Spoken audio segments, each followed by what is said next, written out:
Thursday, August 25th, 1864, in the morning, in Jefferson County in the Shenandoah Valley.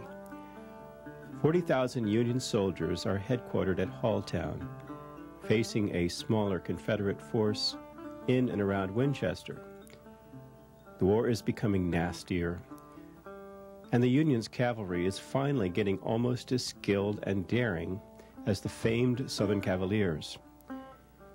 It's a very warm day again, and General Early has decided to lure the entrenched, newly appointed, but very cautious General Philip Sheridan out of his safe redoubt in Halltown by retreating toward the Maryland border at Shepherdstown via Leetown.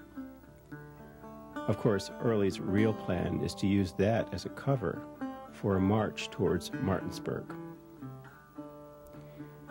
Wary of these moves by Early's men, General Sheridan sent his new cavalry stars, General Wesley Merritt of the 1st Cavalry Division and General James Wilson, out on reconnaissance, and they met at Walper's Crossroads between Kearneysville and Shepherdstown with 8,000 men to protect the northbound route to Maryland.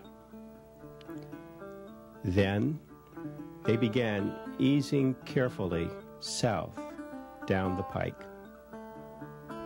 They are armed with the new Sharps repeating rifles that can fire 7 times without reloading, and each man has 3 days' rations.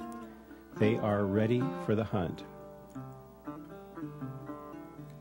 They see a few Confederate cavalrymen watering the horses in some heavy woods, and after some hasty preparation, the Union cavalry blazes away with their Sharps rifles, Merritt and Wilson leading 2,000 galloping horsemen full bore at each flank of the unsuspecting Confederate horsemen, driving them 3/4 of a mile southward down the Pike in utter disarray, killing what their commander, General Torbert, estimated was about 250 men.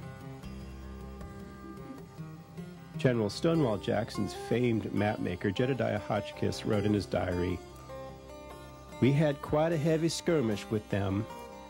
Gabriel Wharton's division was thrown and engaged most of it on the left of the road, but the bad news for General Torbert, Merritt, and Wilson was that behind this cavalry picket was about 10,000 of General Early's infantry, which now was rapidly steadying up and forming a strong line, with the famed General John Gordon to the right and General Rhodes to the left, 2 famously brave generals, both who had been wounded at least twice apiece already in the war. Their counterattack is like a juggernaut, moving northwards down the Pike. Merritt and Wilson's men dismount and dig in along an embankment just south of the railroad track in Kearneysville, and they try to hold the ridge until about noon, when General Gordon manages to get around their right flank, forcing the beginning of a long fighting retreat north toward Shepherdstown. During this retreat, Commanding Officer General Torbert orders Wilson to hang a right at Walper's Crossroads back to Duffield Station, while Merritt and Gordon and Rhodes' men skirmish all day down the 5-mile Pike to Shepherdstown.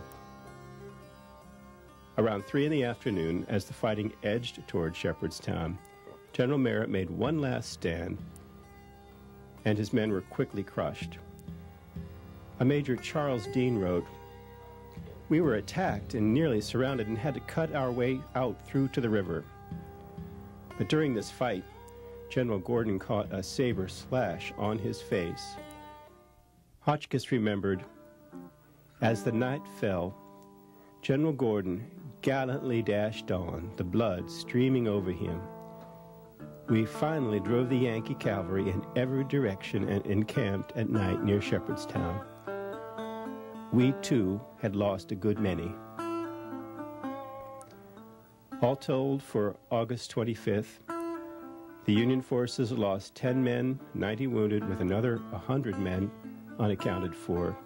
The men in gray lost 300 men killed or wounded, and the war once again now had to play out to the end. And that night, General Gordon, when offered a bed at a nearby home, only asked permission to lie on the living room floor to nurse through his wound.